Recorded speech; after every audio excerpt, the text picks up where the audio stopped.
Hey guys, Mrs. Karaz here. This is Chapter 21, World War I, and we're starting with Section 1, The Road to War. Alright, so we saw in the last chapter that many different nations wanted to go and colonize foreign lands, claim them for themselves. And because of this imperialism, right, many European nations found themselves competing for territory in Africa, Asia, and the Pacific at this time. This led to a rise in militarism, which is the glorification of the military. So basically, nations had built up their armies significantly at this time in order to protect themselves and their foreign territories or investments. If we have a colony across the ocean, right, we're not just going to leave that colony to fend for itself. We probably have a lot of people there. We probably have a lot of money invested there. That is ours. We want to defend it. And the military is a possible solution, right? So with this rise in militarism, we have military leaders often being elected as government leaders. If people respect what these people do within the military, let's bring them into the political sphere and see what they can do. The only problem I could see with this is, right, the good thing is we're seeing someone who has a sense for global politics. They know what's going on around the world. The bad thing is that maybe they're more inclined to use the military, more inclined to turn to that before turning to more, peaceful means of communicating with other nations. So we see this imperialism and rise in militarism. Now, as imperialism increased, nations with more foreign territories and investments gained more power. And this led to a boost in nationalism, pride in one's own nation or their own ethnic group. So if you think about this, right, the more land you claim for yourself, hey, you're starting to think you're pretty cool, you're getting maybe a little bit of a big head, and you start to feel really good about yourself and have more pride for yourself. I could see that leading to more competitiveness. I could see that possibly being a problem in the future. All right, so now, while we were working, and while all these countries were working to gain new territories, some powerful nations set up agreements and alliances with each other, right? And countries who were in alliance with each other agreed to help defend each other if anything bad happened. So this sounds like a good thing, right? We have countries supporting each other and working together. Problem is, the alliance system means that if there's any conflict between two major world powers, other countries, right, all their allies, could get involved, and this could quickly grow into a really big conflict that involves even more countries. So I would think of it as if you have a friend group, and if your best friend gets into a fight, right, you're not going to stand by and let her, deal with her problem by herself. You might jump in to defend her. It's similar to how the alliance system works. It's not your problem necessarily, but if it's your friend's problem, you're going to help. We're going to see this unfold more. And we're going to see it unfold right now. So the real match that set off the powder keg that is World War I is the assassination of Archduke Franz Ferdinand, right? So this happens on June 28th, 1914. We have a Serbian nationalist who assassinates Archduke Franz Ferdinand. And Ferdinand was set to become the next king of Austria-Hungary. So Austria-Hungary doesn't look at this person as an individual. They accuse Serbia as a country of supporting terrorism. And on July 29th, 1914, so the very next day, Austria-Hungary declares war on Serbia. And now, this just seems like Austria-Hungary versus Serbia, but because of the alliances that are already in place, this, what starts as a war between two countries, is going to evolve into World War I. And when we're looking at the way different countries were aligned during the war, this is what we've got. On the left, we start out with the Allies. That's Britain, France, Russia, and Serbia. And then on the right, we have the Central Powers, Germany, Bulgaria, Austria-Hungary, and the Ottoman Empire, a.k.a. the Middle East. And you'll notice, I should say, that we are decidedly missing from this puzzle. We're getting there. Hang tight. All right. So both sides, once the war started, wanted it to end quickly, right? No one wants to be in this all-out war for a long time. So German troops moved towards Paris, but they're stopped in the First Battle of the Marne. And this area establishes the Western Front. The Western Front develops into a stalemate, or a deadlock, where neither side could push past the other, right? German troops can't march west, and Allied troops can't march east. We kind of have this line in the sand here.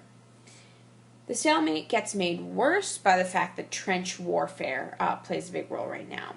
And during trench warfare, soldiers dig trenches or holes into the ground, and they shoot at each other from within those holes. All right, so looking at some advances in weaponry. So airplanes, we spoke about previously, the invention of airplanes, and I told you that World War I is when the airplanes were really going to be seen as a valuable asset, and here we are. So at this time, airplanes were used for scouting the terrain in different areas and for tracking enemy movement when people were walking in open territory. There were armored tanks that protected soldiers on the ground. And this is one of the first wars with rapid-fire machine guns, which really raised the death toll. You could shoot a lot more quickly and do a lot more damage. We also get the introduction of poison gas here. And it was first used by Germany, but later the Allies did indeed use poison gas as well. And there were various types of gas, but they could cause choking, blindness, skin conditions, right, just from being exposed to it. And the effects of this gas were just so devastating that after World War I, 140 nations agreed to ban the use of chemical weapons in a war because the effects were just so lasting and so disastrous that it was not seen right, even in a war setting. All right, so at the beginning of World War I, President Wilson really wanted to maintain a stance of neutrality. He wanted to keep us out of it. We're not on anyone's side. This is not our fight. But many Americans felt alliances to either one side or the other. And in large part, this was fueled by their ethnic backgrounds, right? If you had family that originated in Germany, maybe you're going to sympathize more with the Central Powers. If your family comes from France, maybe you're going to think more like an ally, right? So we had citizens pulled in both directions at the beginning of the war. Now, Britain wanted help, and they knew that America was more likely to side with the Allies. So Britain used propaganda, or the spread of information designed to win support for a cause, to help convince Americans to support the Allies instead of the Central Powers. And this propaganda really often focused on Germany's harsh treatment of Belgians specifically. And most of these horrifying tales that were told via propaganda were either exaggerated or completely made up, but the U.S. didn't necessarily know that, and the propaganda does work to inspire people to really support the Allies in this war. So here's an example of a piece of World War I propaganda. So I get this, how is freedom measured here on the left, emphasizing that word freedom, which is supposed to be an American ideal, right? And it's measured by the effort which it costs to retain freedom, right? If you're not trying to protect freedom, how free are you really? Getting this message across, right? Get out there and fight. We see a gun raised alongside the flag, right?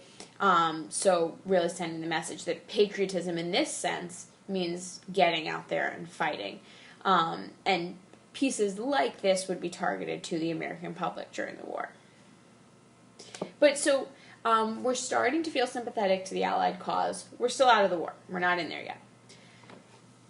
But little things start to add up. So at this time, Germany didn't have many ships in its navy, but it did have a lot of U-boats, which is another name for submarines. So in February of 1915, Germany decides to use U-boats to blockade Britain. And remember, in a blockade, you're basically blocking the coast so no ships can come in or out. On May 7th, 1915, a U-boat sinks a British passenger ship called the Lusitania, right? That was trying to get past this blockade. When this ship sank, 1,200 people died, 128 of whom were Americans.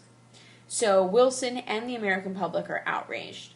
Our ordinary citizens are dying in this war that we don't even want to be a part of, right?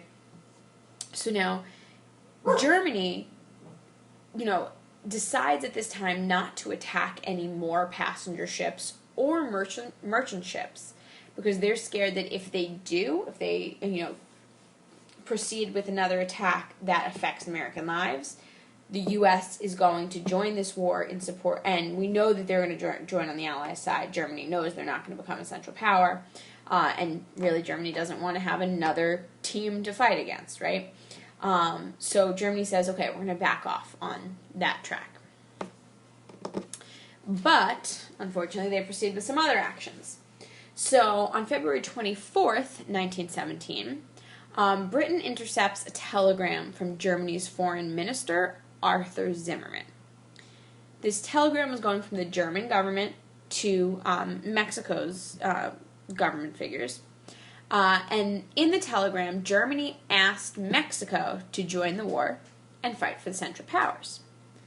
And in this telegram, right, Zimmermann says, hey, if you come, you fight on our side, you join us, we're gonna, not only will you, gain victory and prestige, we're going to help you take back New Mexico, Texas, and Arizona, all of which were now, part of our country. The telegram is shown to Wilson, and then it's released to the public on March 1st.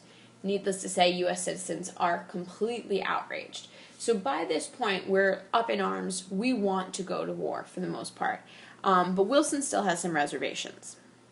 Those reservations are about to be shattered. So Russia, remember, was fighting for the Allies. And up until 1917, Russia was ruled by an absolute monarch named Tsar Nicholas II, who refused calls for democratic reforms. And an absolute monarch is essentially a dictator. So in 1917, right, Russia's been facing a lot of military defeats, and there are a lot of food shortages at home, right? Being in war means a lot of your resources are being sent to soldiers, and the people at home may suffer. These two things lead to an uprising in Russia. The Tsar is overthrown. He's no longer in power. A new government is put into place, or is starting to be established, I should say, and Russia agrees they're going to stay in the war.